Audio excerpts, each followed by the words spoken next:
guys, it's Godbars here, the self-proclaimed hip-hop historian, and this is the 17th episode of my series where I grab a vinyl from my collection, talk about why I love it, what influence it has, and what its place is in the grand scheme of hip-hop. For the next modern rapper I wanted to give a highlight, I really had to do Ka because he's one of my personal favorite rappers of the last decade. Ka is a rapper from Brownsville, New York, and he has a ridiculously consistent discography that I think is one of the only people that could even be in the same conversation as Billy Woods when it comes to modern discographies. They've collaborated with similar artists and both have distinct spoken word inspired styles, but to my knowledge, they've never worked together, but hopefully that changes soon. Ka honestly hasn't really worked with many rappers, period. Pretty much the only rapper I've ever heard featured on his songs or that he'll feature on is Rock Marciano. Obviously, there's some exceptions to this. It isn't like Ka has only ever worked with Rock Marcy. The first track I ever heard of his was his feature on Firehouse off GZA's 2008 album Pro Tools, which is still one of my favorite Ka tracks to this day, and it's actually where he was introduced to Rock Marciano. While it seems like he was around for years prior, and even was in an underground group in the 90s called Natural Elements, he wouldn't release his debut album as Ka until 2011's Ironworks. His following album, Grief Pedigree, in 2012, was the first one I became familiar with, but the first one I really fell in love with was 2013's The Knight's Gambit.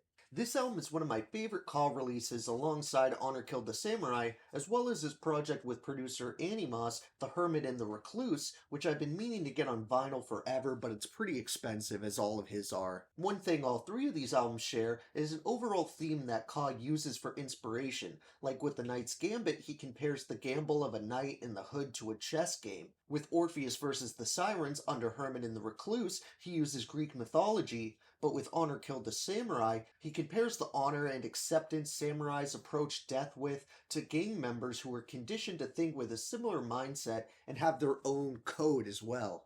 This unique concept is underlined by the enveloping atmospheric production that perfectly matches the theme. He ventured into slightly more experimental territory with his 2015 collaboration with Preservation, Dr. Yen Lo, but in my opinion, Honor Killed the Samurai is where he really perfects this sound. The samples from old Kung Fu and samurai clips reminds me a lot of the kind of thing that RZA would do.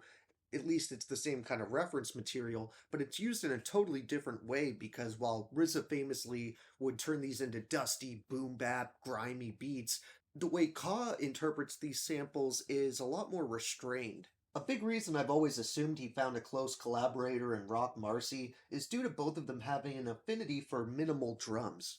Both of these guys have been essential pioneers in the strict back NY sound where drums are either extremely subtle or non-existent. Obviously, this style has gotten more play in recent years, and when it comes to the outreach and exposure of the sound, you have to give some credit to guys like Westside Gunn and Conway the Machine, Boldy James, as well as Huss Kingpin, and especially to producers like Nicholas Craven, Alchemist, and Derringer. But while all of those artists have different qualities and fields they excel in, Ka is someone who's been dedicated to the minimal sound from day one, and while his albums over the years have still evolved and veered into different areas, Ka and Rock Marcy are kind of in the same wheelhouse that Doom is in that Doom could show up with the same flow and kind of presence on every new project, but it never gets old or feels like he's going to that default because he's out of ideas. It's a tough thing to balance as an artist, because if you're a casual hip-hop fan or don't really understand the appeal or skill behind rapping, you may not understand why people are drawn to someone like Doom or Ka using a similar flow, but then they take somebody like Nav or Lil Uzi and criticize them for saying they have the same flow on every song. I think a lot of it has to do with the context. While you may just put on a Ka song as someone who's never heard him and then go to a song off a different project of his and think they sound similar, if you listen to the whole album that either song resides on, you learn they're completely different and unique experiences. I kind of liken it to an artist like Tom Waits, who's one of my favorite singer-songwriters, who has the same unique gruff voice across many of his projects, but they're still vastly different and have their own identity. As corny as it sounds, I'm the kind of person who really gets transported to a different world in my head when an album is really atmospheric and has a strong aesthetic. With Orpheus vs. the Sirens, I kind of picture these songs all taking place on this voyage on like a mythical ship like the Argo, which is actually one of the song names on that album. Pretty much all the track names are references to the Jason and the Argonaut's tale, and as someone who was obsessed with Greek mythology in middle school, I always thought it was such a unique and creative way to link together the concepts. With Honor Killed the Samurai, the world I get sent to is more like Rashomon or some old Japanese movie where you're a samurai walking through fields and towns alone on your journey. Outside of his idiosyncratic delivery, Ka also has a masterful writing style that's led him to have countless quotables over the years. I've talked about how important I find the opening line of an album drawing you in, and Ka definitely does that on Conflicted with strain to obtain so I could give more, most dangerous when there was nothing to live for that Fetty bag ready to let the six pour, was a nothing long enough need a big score. The harmony dreamin' had me constantly schemin', rarely peace and belly of beast, armed like a demon. Singin' tough upbringin', swore it was the hardest, a lot of years starvin' before I was an artist. This track also has a dope hook that really fits the theme of conflicting influences in your life that states, Mommy told me be a good boy, need you alive, please survive, you're my hood joy. Pops told me stay strapped, son, you need the shoddy, be a body or catch one. I personally think this is an important sentiment that a lot of people don't consider because it's much easier to see a news story of a robbery or even murder in an underprivileged area and just pretend the culprits were born evil and think murder is fun or something. Of course, there's going to be some sociopaths like that out there, but these things usually aren't black and white, and while nobody is implying having a hard life excuses murder or crime, if we ignore those factors and don't try to fix them, these issues won't get better.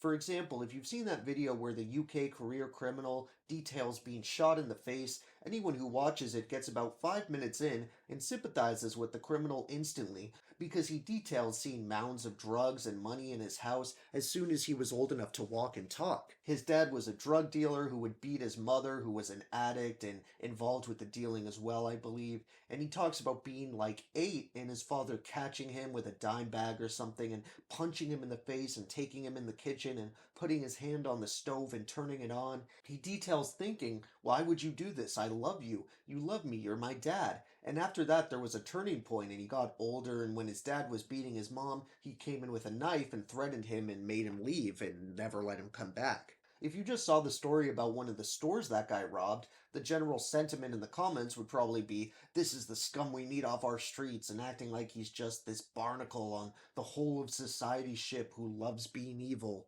But then you learn his tragic backstory, and it might not justify the crimes, but it certainly explains them, and it becomes apparent that the vast majority of people in these situations didn't wake up one day and choose to be there. If you're 10 years old, your father's in prison, your mom is a heroin addict, you and your little sister are hungry, and you see your older cousins who gangbang always have money, that's very different than just waking up and going, hey, I want to be a gang member today. Ka is the perfect example of how somebody born in a less than ideal situation can be smart, creative, thoughtful, and a caring friend and family member.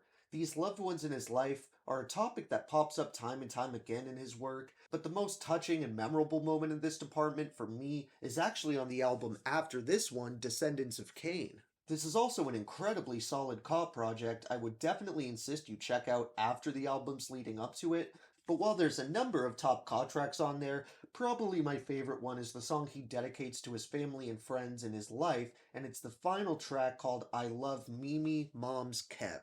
Each verse in this tear-jerking song is dedicated to a different person in Ka's life, with the first one being dedicated to his wife Mimi, the second to his mother, and the third to his best friend Kev, who he had been in a duo called Nightbreed with. Hopefully I can get Descendants of Cain on vinyl at some point so I can talk about it in more depth. Back to Honor Killed the Samurai, what's really impressive about the stellar production is it's completely done by Ka himself, which most likely explains how he's able to slide over these beats so effortlessly. I don't often hear him brought up in the conversation of rapper producers, but I think he would be worthy of a spot in the debate off this album alone, let alone the other self-produced albums he has in his discography. This actually was my most played album a few years back, and I was in like the top 0.002% of listeners for COD that year, just because there was a point in time I listened to this album every single night just over and over. That being said, my three favorite songs on here would probably have to be Conflicted, Just, and Ours, which has a really cool double meaning through using ours as in the possessive this belongs to us, as well as hours like time going by. It's another area he excels in that kind of also reminds me of Billy Woods, where he's able to take these relatively simple ideas that a lot of people would just glaze over because they assume everything's been said about it, but by being such talented poets and writers, they're able to kind of shine a new light on these topics. Thank you for watching my 17th video. Next up, I have an album that came out the year after this one, and it's by another rapper-producer, but this one's from Detroit. So be sure to tune in if you want to see what that is, as well as like, subscribe, and let me know what your favorite songs off of this gem are. Don't forget to have a great day, and I'll see you guys next time, okay? Alright.